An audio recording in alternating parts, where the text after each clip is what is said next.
Hello दोस्तों, मैं विश्वास सर स्वागत करता हूं अपने YouTube चैनल द विश्वास एकेडमी पर। दोस्तों, पीछे हम लोग बहुत अच्छे से सभी चीजें कंप्लीट करते जा रहे हैं, बेसिक से लेकर एडवांस लेवल तक। उसी क्रम में आज हम लोगों का जो नया चीज स्टार्ट होने वाला है उसे हम बोलेंगे पास्ट परफेक्ट। देखिएगा, बहुत ही इंपॉर्टेंट है यह और इसको हम लोग अच्छे से सीखने का प्रयास करेंगे। क्यों? क्योंकि एग्जाम में इससे ज्यादा बहुत प्रश्न पूछे जाते हैं।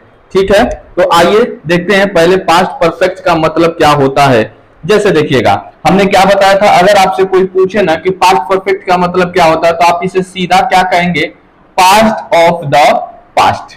ये देख लीजिएगा, बहुत इंपॉर्टेंट है। अगर इसका हिंदी देखना चाहेंगे तो आप ये कह सकते हैं कि भूत का भूत हो जाएगा। ये देख लीजिएगा, अभी तो अंग्रेजी जैसे समझा रहे थे चीजें क्लियर नहीं हो रही है, लेकिन जैसे हम इसका एग्जाम्पल देंगे आप तुरंत समझ जाएंगे कि आखिर पास्ट ऑफ द पास्ट का मतलब क्या है। जिस प्रकार से हम लोग सिंपल प्रेजेंट परफेक्ट को पढ़कर आए थे उसमें हमने क्या बताया था कि हाल ही में एक कार्य का पूर्ण होना पाया जाता है तो उसे हम प्रेजेंट परफेक्ट कहते हैं। लेकिन जब दो कार्य एक साथ पास्ट में पूरे हो रहे हो, एक साथ नहीं कह सकते, बस ऐसे समझ लीजिए कि अगर कोई पास्ट में दो कार्य संपन्न हो रहे होंगे तो उसे हम क्या बोल देंगे, पास्ट परफेक्ट बोल देंगे। जैसे देखिएगा, अगर हम कोई भी सेंटेंस ले लेते हैं, जैसे देखिएगा कि वह अपना, ये देखिएगा, वह अपना पाठ याद कर चुका था।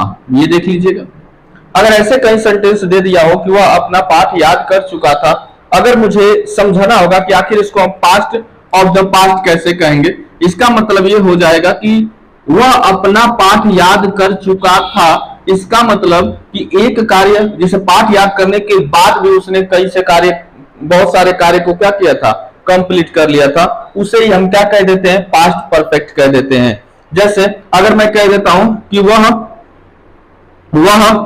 पहले ही, ये देखिएगा, वह पहले ही दिल्ली जा चुका था। ये देखिएगा, वह पहले ही दिल्ली जा चुका था। इसका मतलब क्या कह सकते हैं कि वह दिल्ली 2 बार गया है, 3 बार गया है। क्यों? क्योंकि उससे पहले ही दिल्ली जा चुका था। इसका मतलब एक बार और दिल्ली क्या कर चुका है, जा चुका है। जैसे मैं कहूंगा कि मैं ताजमहल देख चुका था, मैं ताजमहल देख चुका था, इसका मतलब क्या होगा कि 2 बार हमने ताजमहल को देखने का कार्य किया है। क्यों? क्योंकि यह सेंटेंस हम कब बोलेंगे, जब मैं ताजमहल हमारे सामने होगा तो मुझे क्या बोलना पड़ेगा कि मैं ताजमहल पहले ही क्या कर चुका था, देख चुका था। इसका मतलब एक बार देखा था पीछे और एक बार अभी देखकर हमने कार्य को क्या कर लिया, पूरा कर लिया। इसलिए इसे हम क्या बोल देते हैं, पास्ट ऑफ द पास्ट, अर्थात पास्ट परफेक्ट बोल देते हैं। जब हम इसको बनाने का प्रयास करेंगे, वह अपना पाठ याद कर चुका था, बहुत ही सिंपल सा सरलता से नियम है बाबू। पहले हम लोग इसके नियम पर बात करते हैं। अच्छा चलो, पहले हम आइडेंटिफिकेशन के बारे में बात कर लेते हैं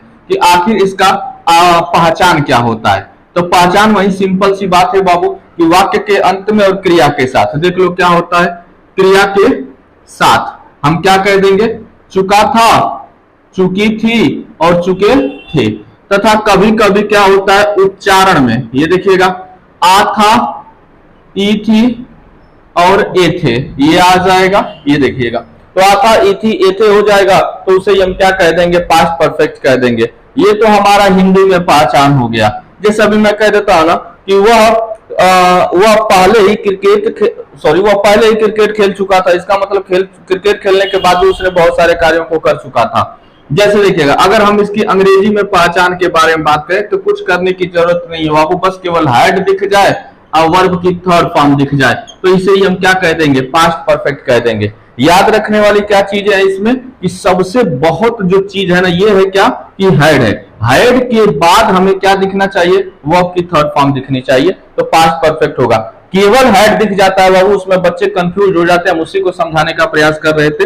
ये देखिएगा, जैसे अगर मैं कह दूंगा ना कि I had done this work, ये देख लीजिएगा, I had done this work, मैं अपना कार्य कर चुका था या यह कार्य कर चुका था। अगर मैं ऐसे बोल दूंगा कि आई हैड अ कार, ये देख लीजिएगा, आई हैड अ कार। अब मैं कहूंगा कि ये बताइएगा पास्ट परफेक्ट कौन कौन सा सेंटेंस है, तो आप कहोगे कि देखिए इसमें बाबू हैड आया, हैड के बाद कोई वर्ब नहीं आया है, लेकिन इसमें हैड के बाद वर्ब की कौन सी फॉर्म आई है, थर्ड फॉर्म आई है। अतः ये वाला सेंटेंस हमारा पास्ट परफेक्ट होगा और इसे हम सिंपल पास्ट का पोजीशन दिखलाने के लिए कार्य किया जाता है बाबू। ये देख लीजिएगा, पोजीशन दिखलाता है, और ये किस में दिखला रहा है, पास्ट में दिखला रहा है। इसीलिए आई हैड अ कार, मेरे पास एक कार थी। जब हम लोग इसका क्वेश्चन स्ट्राइक बनाते हैं या नरेशन बनाते हैं तब ये बहुत इंपॉर्टेंट हो जाता है, ठीक है ना। क्यों? क्योंकि वहां पर हमको समझना होता है कि यह पास्ट परफेक्ट है, और ये वाला जो सेंटेंस है यह पास्ट में पोजीशन दिखलाने के लिए यूज किया जाता है। अब प्रेजेंट में पोजीशन दिखलाने के लिए आपके पास दो सहायक क्रियाएं होती हैं, हैज और हैव होता है। अभी हम लोग चर्चा पीछे भी कर चुके हैं, मॉडल की जब चर्चा करेंगे तब भी मैं वहां पर आपको पोजीशंस बतलाऊंगा कि हैज हैव के साथ हम लोग कैसे पोजीशन प्रेजेंट में दिखलाते हैं। जैसे मेरे दो बहनें हैं तो आई हैव टू सिस्टर्स। अगर हो जाएगा कि मेरे पास एक कार है तो आई हैव अ कार, उसके पास दो गाय है तो ही हैज टू काउज। कोई का मतलब प्रेजेंट में अगर हमको अधिकार दिखलाना होगा तो हैज हैव लगाएंगे, अब पास्ट में अधिकार दिखलाना होगा तो हम केवल और केवल हैड का प्रयोग करेंगे। इसमें जो समझने वाली चीजें थी कि ये देखिएगा ये सिंपल पास्ट का पोजीशन दिखला रहा है और ये हमारा क्या है, पास्ट परफेक्ट है। आ जाइएगा, हमने दो सेंटेंस आपको लिख दिए बाबू। अब थोड़ा सा बनाने के नियम सीख लेते हैं कि आखिर रूल क्या है इसका। तो बहुत ही सिंपल सा रूल है, एक ही में सब कुछ खत्म हो जाएगा। देखो कितना सही से लिखा जा रहा है, सभी सब्जेक्ट के साथ, यानी कि सब्जेक्ट कोई भी हो जाए, सिंगुलर हो जाए, प्लरल हो जाए, person, first person, second person, third person, कुछ भी हो जाए, डजंट मैटर। हम सभी सब्जेक्ट के साथ क्या लगाते हैं, हैड। हैड के साथ क्या लगाएंगे, वर्ब की थर्ड फॉर्म, और उसके बाद क्या कर दोगे, ऑब्जेक्ट कर दोगे। देखो कोई भी चीज हो बाबू, आप इसके अलावा कुछ लगाने की जरूरत नहीं है, किसमें, पास्ट परफेक्ट में। लेकिन थोड़ा सा जो कंफ्यूजन होते हैं या इसमें कितने तरीके के प्रश्न पूछे जाते हैं या पास्ट परफेक्ट में ट्रांसलेशंस कितने तरीके के बनते हैं, हम आपको चर्चा करेंगे कि कितने तरीके के बनते हैं। यही बाबू आपको एक चीज समझना होगा कि पास्ट परफेक्ट में ना हमारे टोटल हिंदी के सेंटेंस के बारे में बात कर लेना तो कितने प्रकार के हिंदी के सेंटेंस आते हैं, तो इसमें 3 प्रकार के आते हैं। जो पहला होता है ना उसे हम क्या बोल देंगे, सिंगल क्लॉज। ये देखिएगा मैं लिख रहा हूं सिंगल क्लॉज।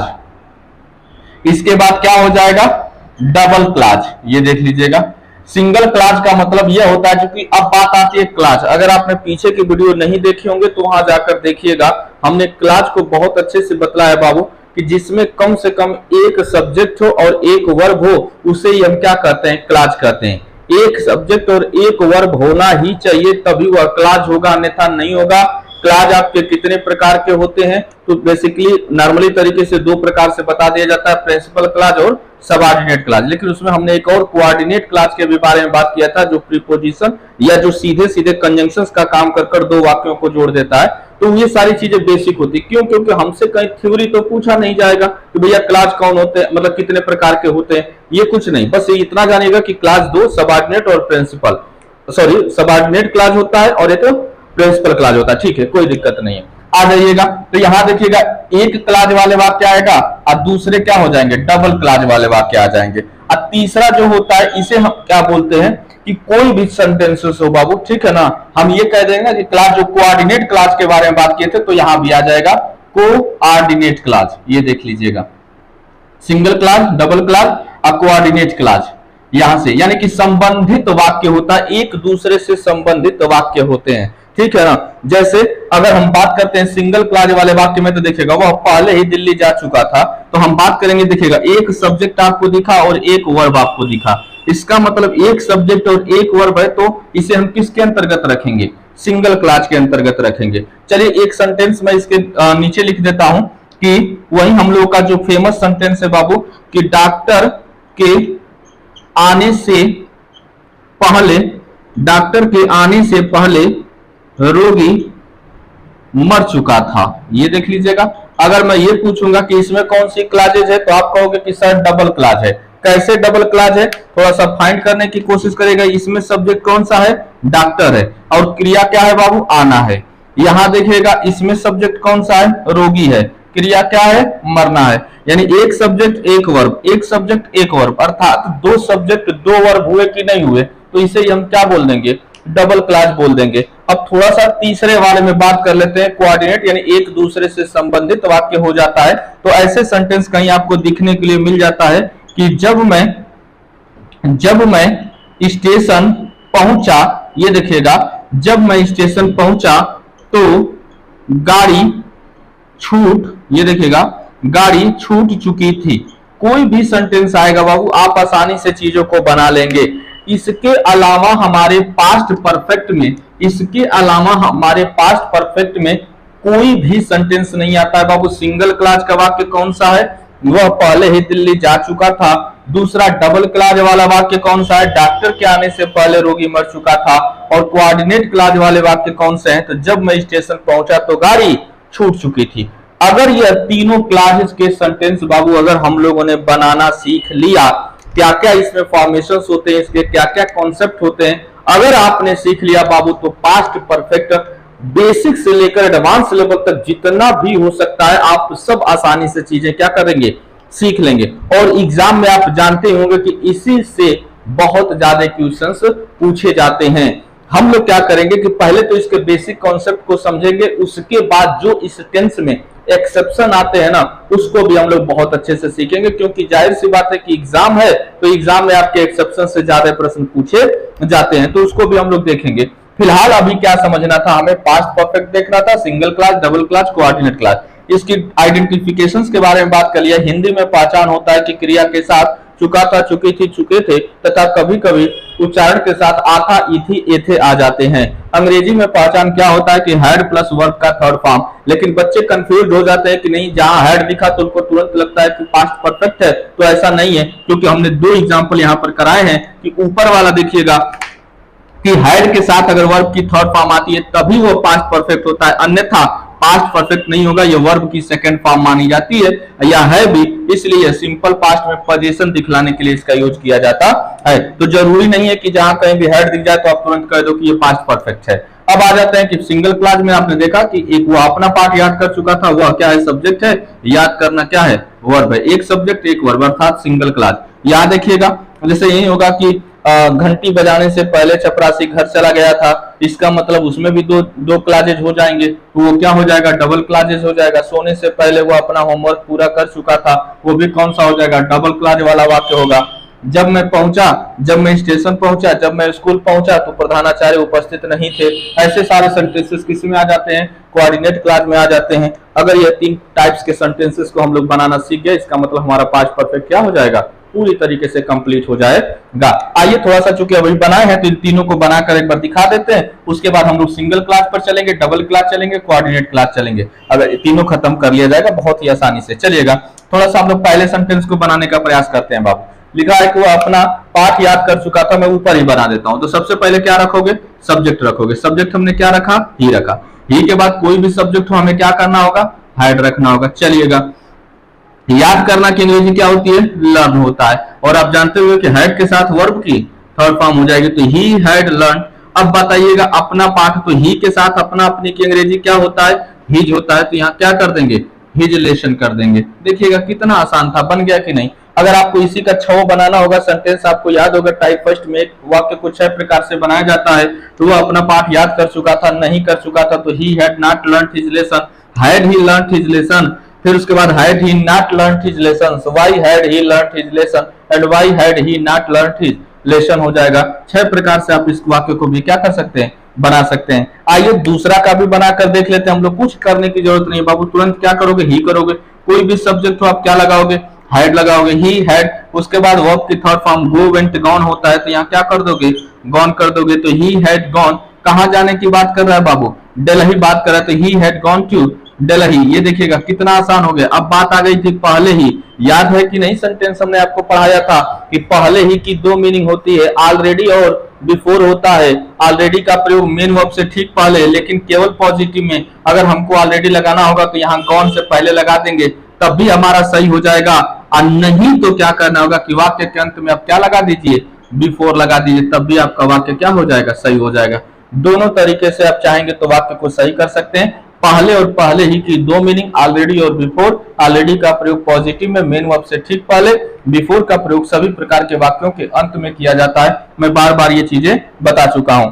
अब आ जाते हैं इसके बारे में कि डॉक्टर के आने से पहले रोगी मर चुका था। इसमें बहुत से बच्चों को दिक्कत होती थी कि सर कैसे इसका ट्रांसलेट किया जाएगा, लेकिन हम लोग सीखेंगे एकदम सिंपल वे में बाबू, इतना आसान कि आप तुरंत बना लोगे। चलिएगा जब हम लोग उस पर चलेंगे तब बताएंगे कि कैसे बनेगा। फिलहाल अब आया है तो बना देते हैं। देखिएगा कैसे कि डॉक्टर के आने से पहले रोगी मर चुका था। तो सबसे पहले क्या लिखेंगे? द पेशेंट, ये देख लीजिएगा, द पेशेंट हैड डाइड कर देंगे। बिफोर द डॉक्टर केम। ये देख लीजिएगा, ये एक सेंटेंस बन गया। दूसरा होगा कि जब मैं स्टेशन पहुंचा, तो बनेगा क्या, व्हेन आई रिच्ड, कहा, station. When I reached station, क्या होता था बाबू, गाड़ी छूट चुकी थी।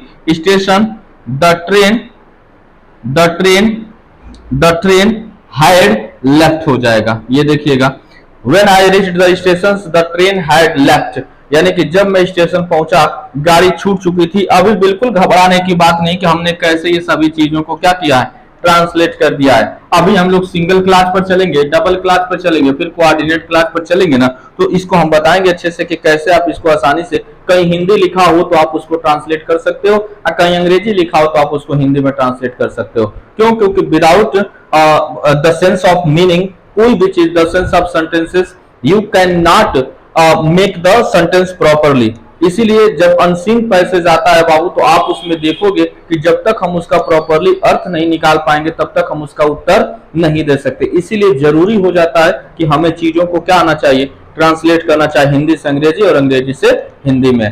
तो आइए हम लोग अब बात करेंगे किसके बारे में, सिंगल क्लास के बारे में। सिंगल क्लास के बारे में देखिए बाबू, सिंगल क्लास में कैसे सेंटेंस आएंगे। सबसे पहले तो हम बात करेंगे कि क्लास को समझा चुके हैं कि कम से कम हमारा एक क्या होना चाहिए, सब्जेक्ट होना चाहिए, और एक क्या होना चाहिए, वर्ब होना चाहिए। देखिएगा, अगर हमारा एक सब्जेक्ट और एक वर्ब होगा ना, तो उसे ही हम क्या कह देंगे, एक क्लास कह देंगे। अब चूंकि सिंगल है तो एक सब्जेक्ट और एक वर्ब होना चाहिए। इसमें हम लोग बात करेंगे कि एक टेंस में कितने टाइप्स होते हैं। तो आपने पढ़ा होगा कि 4 टाइप होते हैं। अगर वो 4 टाइप्स आपको बनाना अब तो आइडिया होगा, चूंकि हेड और प्लस वर्ब की थर्ड फॉर्म लगानी है। चलिए एक छोटा सा सेंटेंस हम सिंगल टाइप का लेकर चलते हैं कि वह प्रतिदिन, मैं ऐसे लिख देता हूं बाबू, ठीक है ना, चलेगा। वह ऐसे कर, वह खेत, वह मैदान में, ये देखिएगा मैदान में, वह मैदान में कौन सा खेल, कौन सा खेल खेल चुका था, कौन सा खेल खेल चुका था। देखिए वो हमारा साफ है, हम चाहते तो इसको अंग्रेजी में भी बना सकते थे, लेकिन हम चाहते हैं कि आप अच्छे से सेंटेंसेस को सीखें कि कैसे बनाया जाता है, इसलिए हम हिंदी पर ज्यादा फोकस कर लेते हैं। क्योंकि अगर आप हिंदी समझकर करेंगे बाबू तो दोनों चीजें तैयार हो जाएंगी। क्योंकि हिंदी मीडियम के विद्यार्थियों के लिए सबसे इंपॉर्टेंट होता है कि उसको हिंदी भी आनी चाहिए, क्योंकि जब तक आप इस सेंटेंस को ट्रांसलेट अच्छे से नहीं कर पाएंगे तो हिंदी अर्थ निकालना मुश्किल हो जाएगा। जैसे सबसे पहले वो मैदान में कौन सा खेल खेल चुका था, ये बताइएगा बाबू, ये कौन सा खेल है। तो आपको बताए थे कि नहीं बताए थे कि आपका सबसे पहले टाइप 3 में 4 शब्द आते हैं, how many, much, how much, whose और विच आता है। ये बताइएगा कौन सा, कौन सी, कौन से, किस मीन्स होता है। तो आपने पढ़ा होगा कि विच मतलब होता है, तो हमने कर दिया विच। अब बताइए खेल का मतलब क्या होता है, गेम होता है, विच गेम्स। कोई भी सब्जेक्ट हो, हमको दिक्कतें नहीं है सहायक क्रिया लगाने में, तो हम क्या लगाएंगे, हैड लगाएंगे। विच गेम हैड, अब क्या है बाबू, ही है, ही है। अब बताइए खेलना के अंग्रेजी क्या होता है, प्ले होता है। तो ये बताइए हैड है, तो हैड के साथ वर्ब की थर्ड फॉर्म लगेगी कि नहीं लगेगी। तो देखो which game had he play, कहां पर, इन द फील्ड। देखो कितना आसानी से बन गई चीज। कोई भी सेंटेंस आप बनाओ बाबू, इससे ज्यादा आसान कुछ नहीं हो सकता। एक सेंटेंस को 6 प्रकार से बनाया जाता है।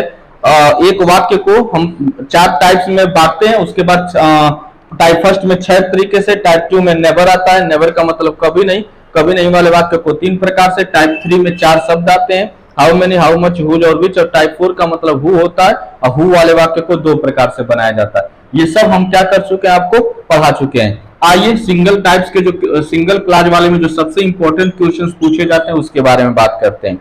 जैसा कि आपको पता होगा कि इसमें हमने आपको लिखवाया था बाबू पीछे भी कक्षा में कि ऑलरेडी, ऑलरेडी का मतलब क्या होता है, सॉरी पहले होता है और पहले ही होता है, ठीक है ना, पहले और पहले ही होता है। एक और मीनिंग होता है किसका मतलब, बिफोर का मतलब। ये देखिएगा बिफोर का भी मतलब क्या होता है, ये पहले और पहले ही दोनों होता है। हमने क्या सिखाया था, ऑलरेडी का प्रयोग मेन वर्ब से आप क्या करोगे, ठीक पहले कर दोगे, ठीक है ना, लेकिन केवल पॉजिटिव में करोगे।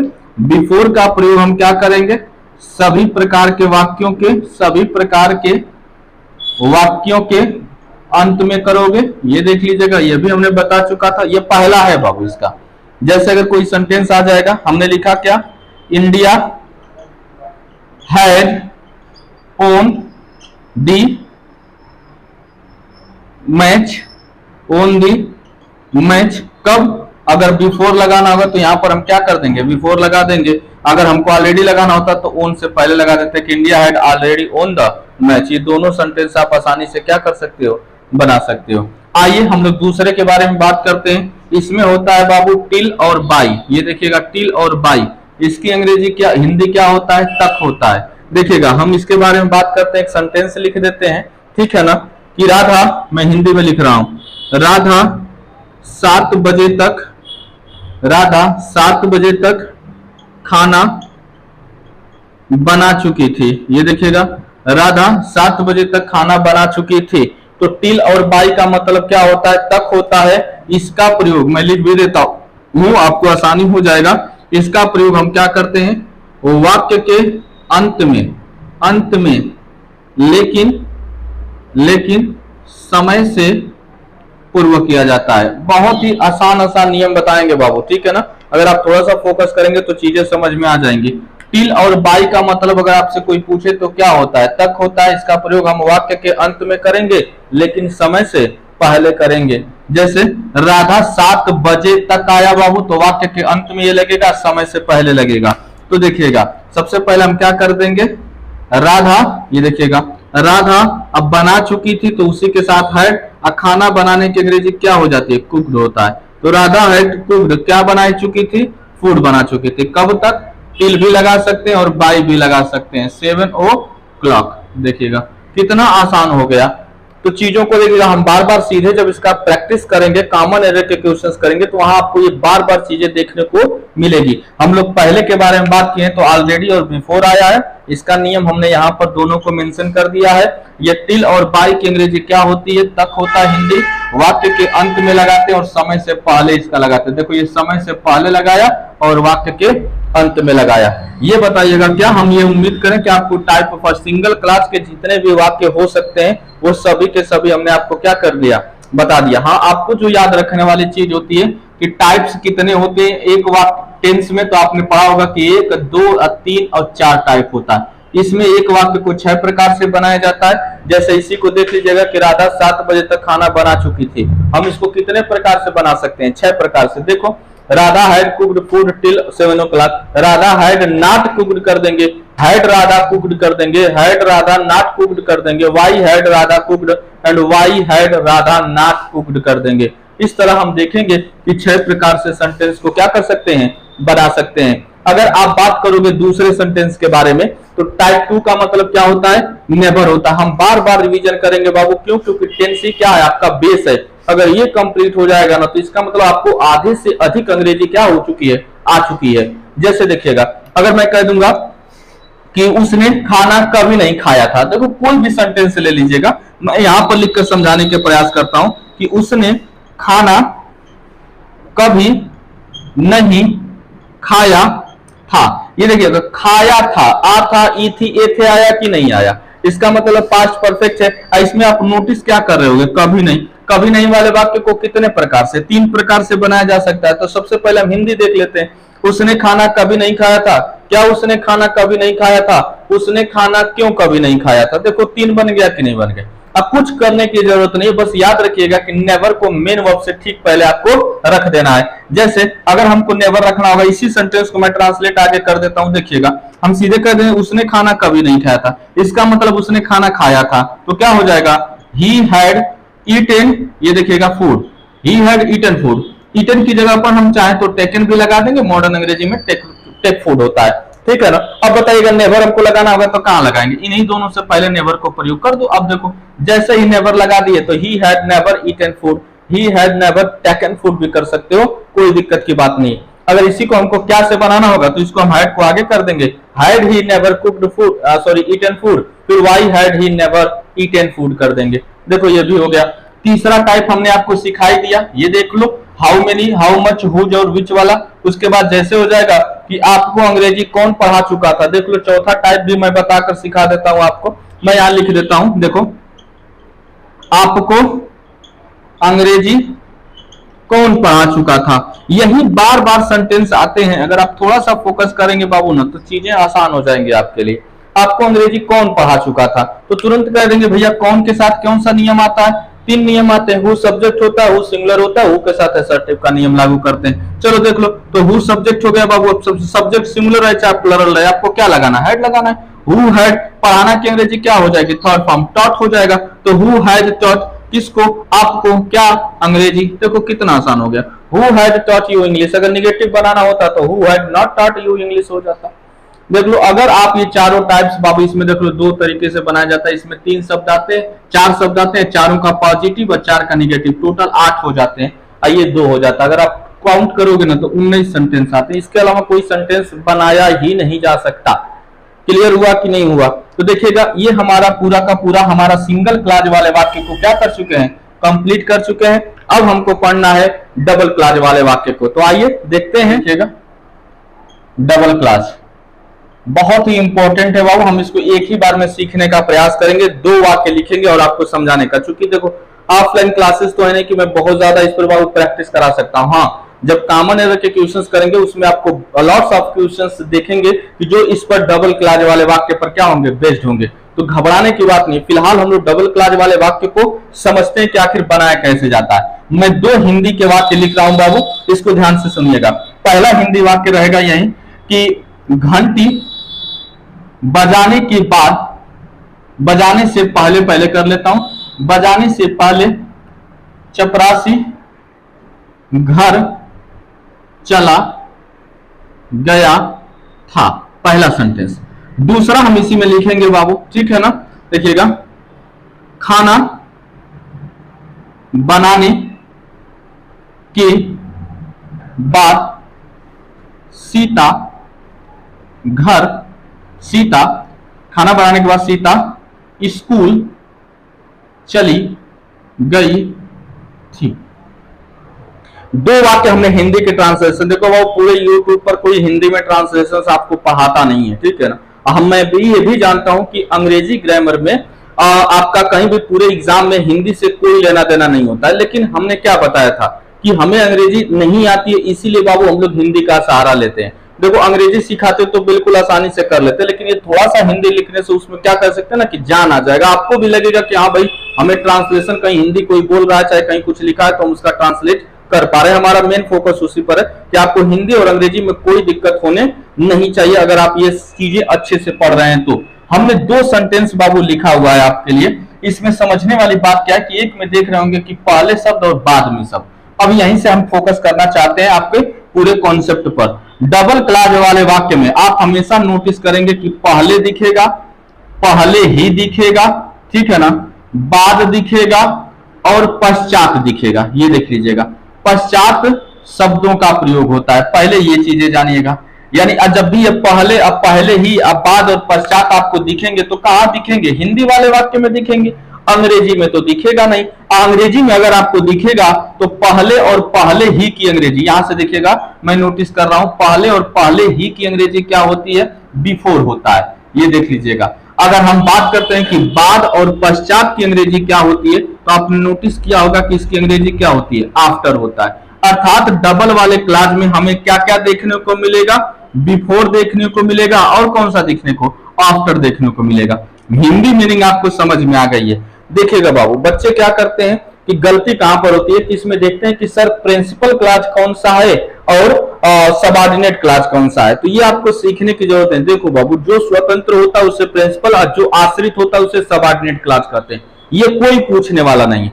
लेकिन जब हिंदी की बात आए तो आप देखिएगा इधर वाला जो भी हिस्सा होगा यानी कि पहले और बाद के बाद, इसी को हमको मानना क्या होगा, पहला क्लास मानना होगा, इसको हम क्या मानेंगे, दूसरा क्लास मानेंगे। देखो कितना आसान हो जाएगा बाबू, आपको बिल्कुल समझाने की और किसी को बताने की जरूरत नहीं होगी कि भैया आश्रित कैसे है और प्रिंसिपल कैसे है, प्रधान उपवाक्य कैसे है। आप बस ये कहिएगा कि देखो भैया इधर वाला जो भी होगा ना इसे हम फर्स्ट क्लास मानेंगे, इसको हम क्या मानेंगे, सेकंड क्लास मानेंगे। यानी कि सबसे पहले अगर आपको हिंदी ट्रांसलेशन करना होगा तो इधर वाले वाक्यों का क्या करेंगे, ट्रांसलेट करेंगे। तो सबसे पहले हम बनाएंगे क्या, चपरासी घर चला गया था, ठीक है ना। तो देखो चपरासी घर चला गया था तो इसका मतलब हम क्या कहेंगे कि द पियन, अच्छा सुन लीजिएगा थोड़ा सा, इसको बनाने से पहले हम नियम पर भी चर्चा कर लेते हैं। देखो तो यहां पर देखेंगे कि पहले आया है, तो पहले की अंग्रेजी क्या होती है, बिफोर होता है। अब बाद की अंग्रेजी क्या होती है, आफ्टर होता है। ये देख लो, अगर ये दोनों मीनिंग पता होंगे तो बहुत आसान हो जाएगा। जैसे बिफोर का मतलब क्या होता है, पहले, और आफ्टर का मतलब बाद में। तो जब पहले होगा तो पहले हम क्या कर देंगे, पास्ट परफेक्ट कर देंगे, ये देख लीजिएगा। और जब बाद होगा तो बाद में इसके हम क्या कर देंगे, पास्ट परफेक्ट कर देंगे। ये देखिए कितना आसान हो गया। यानी जैसे बिफोर आफ्टर आएगा, बिफोर आफ्टर आएगा किस टेंस में, पास्ट परफेक्ट में, तो हम क्या करेंगे, बिफोर से पहले पास्ट परफेक्ट और आफ्टर मतलब बाद में, तो बाद में पास्ट परफेक्ट। और जब एक पास्ट परफेक्ट में हो जाएगा तो दूसरा किस में बनाएंगे बाबू, सिंपल पास्ट में बनाएंगे। दूसरा किस में बनाएंगे, सिंपल पास्ट में बनाएंगे। देखो कितना आसान हो गया।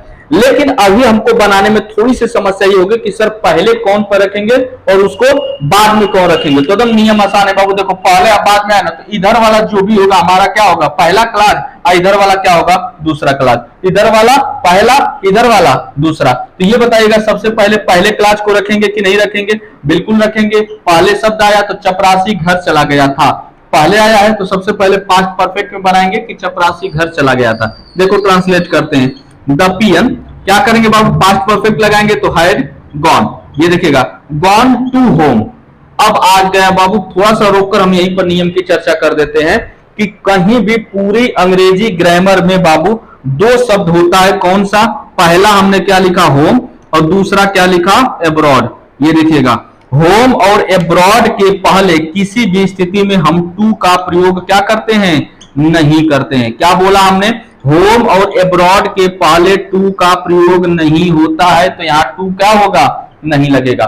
क्यों, अगर वहां पर बाबू हाउस होता ना तो हम टू लगा देते। लेकिन हमें समझना क्या होगा कि होम और हाउस में डिफरेंस क्या क्या होता है। सभी लोगों को पता है कि भैया होम और हाउस में कुछ अंतर नहीं होता है। किसी से पूछ दिया जाता है ना कि होम और हाउस का मतलब क्या होता है, तो लोग बताते हैं, विद्यार्थी कोई भी बताता है कि होम का मतलब अपना घर और हाउस का मतलब दूसरे का घर। चलेगा, ये आपके लिए क्वेश्चंस रहेगा, हम इसके बारे में आपको एक शॉर्ट वीडियो बना देंगे कि होम और हाउस में क्या डिफरेंट होता है।